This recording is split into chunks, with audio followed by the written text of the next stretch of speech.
코인이나 증권사 계좌가 있다. 그러면 증권사 계좌는 언제부터 언제까지 주식거래를 했는지, 그 다음에 얼마나 수익이 났고 얼마가 상실됐는지. 이거는 왜 이런 것들이 나오냐면 주식 코인 뭐 이런 것들에 대해서 법원은 관대할 것 같지만 관대하지 않습니다. 근데 회생법원은 관대합니다.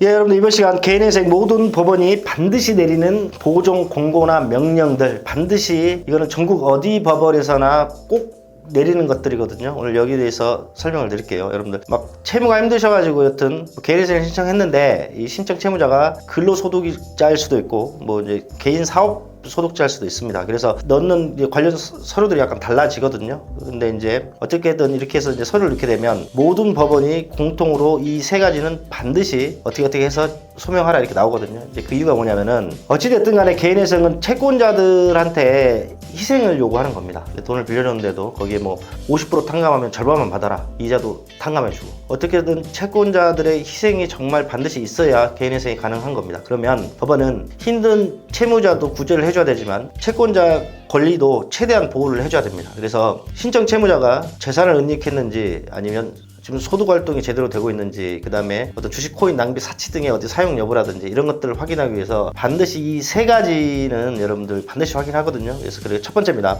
최근 채무에 관한 겁니다. 이거는 서두에 말씀드린 모든 법원이 똑같아요. 이제 법원마다 6개월치, 1년치 조금 다르긴 하거든요. 최근 채무를 보는 그 과거 기간이 6개월인 1년이 다른데 법원은 반드시 이런 명령을 내립니다. 6개월에서 1년 사이에 발생된 대출이라든지 개인에서 빌린 채무라든지 이런 것들은 기간 안에 반드시 대출 일시, 사용처, 사용 일시, 그 다음에 이 사용한 게 진짜 거기에 사용됐는지 어떤 금융 자료나 이런 관련 자료를 반드시 표를 만들어서 제출하라 하거든요. 예를 들어서 이런 겁니다. 어떤 A라는 신청 채무나가 2024년 9월 15일 날 5천만 원 대출을 받았어요. 그래서 그거를 개인회생 채권자 목록에 올렸단 말이에요. 그럼 보정명령이 반드시 이렇게 나옵니다. 이 5천만 원에 대해서 말씀드린 대로 2024년 9월 15일 날 5천만 원 대출, 사용처, 기존 채무 변제면은 어떤 어디에 변제, 어디에 변제. 두 번째, 생활비 사용, 생활비 얼마 사용. 세 번째, 카드값 결제면 카드값 얼마 결제. 네 번째, 주식 코인에 투자했으면 주식 코인 어디 얼마. 그 다음에 주식 계좌, 코인 계좌 그것도 관련자로 내야 되는 거고요. 뭐 병원비면 병원비. 이렇게 구체적으로 여러분들 다 기술을 해야 됩니다. 왜 그러냐? 최근 대출을 받았는데 이렇게 소명이 만약에 안 되는 것들이 있을 거 아니에요. 내가 사용한 데가 좀 밝히기가 어려운 부분이라든지 솔직히 개인회생 하기 전에 막 나 이거 어떻게 될지 모르고 뭐 다른 계좌로 옮겨놨어 이런 걸 다 잡아내기 위한 거예요. 다 잡아내기.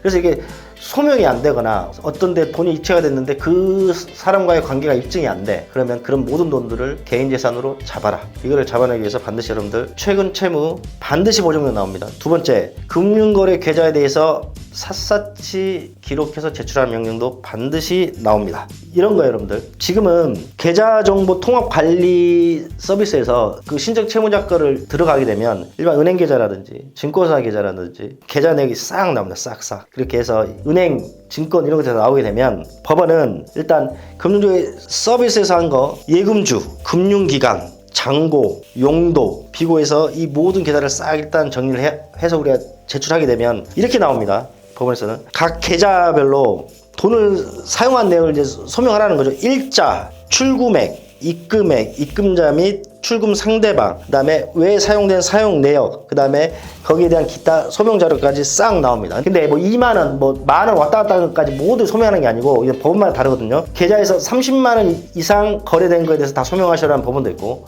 50만원 이상, 어떤 데는 100만원 이상, 이게 좀 이건 법원마다 좀 다르거든요. 근데 30만원도 많은 법원에서 30만 이상을 소명하라 하기 때문에 이렇게 구체적으로 다 그렇게 여러분들 다 정리가 해서 다 보종 명령을 여러분들 다 기록을 해야 되고요. 그 다음에 코인이나 증권사 계좌가 있다. 그러면 증권사 계좌는 언제부터 언제까지 주식거래를 했는지, 그 다음에 얼마나 수익이 났고 얼마가 상실됐는지. 이거는 왜 이런 것들이 나오냐면 주식 코인 뭐 이런 것들에 대해서 법원은 관대할 것 같지만 관대하지 않습니다. 근데 회생법원은 관대합니다. 이렇게 해서 금융거래 계좌에서 또 여기에서도 예를 들어서 은행 간 뭐 개인 간 이체 내역이 있는데 소명을 못해. 이게 뭔 돈인지 몰라. 그 다음에 뭐 가족한테 돈이 넘어갔어. 이런 것들 다 잡아냅니다. 이렇게 여기서 다 잡아내요. 이러면 소명하지 못하거나 가족한테 갔다거나 이러면 모두 다 청산가치에 잡아. 심하면 기각. 심하면, 아주 소명되지 않는 것들이 심하면요. 그 다음에 모든 법원에서 반드시 나오는 보존 공고 명령들 중에서 세 번째, 신용카드 사용처입니다. 신용카드 사용처는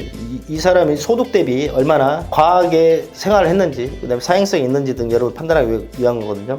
그래서 신용카드도 이제 법원에서 이제 보존 명령 공고를 통해서 이렇게 합니다. 각 신용카드사별로 월별 총 사용액 싹 정리하라고요. 그 다음에 법원마다 다른데 20만 원 이상 사용, 30만 원 이상, 50만 원 이상, 이건 법원마다 다르거든요. 이상 금액이 사용되는 것들은 구체적으로 어디다 썼고 어떻게 됐는지도 다 소명하라 합니다. 예를 들어서 이런 것도 있을 거 아니에요, 여러분들. 신청 직전에 어디 A라는 인터넷 거래를 통해서 300만 원을 썼어.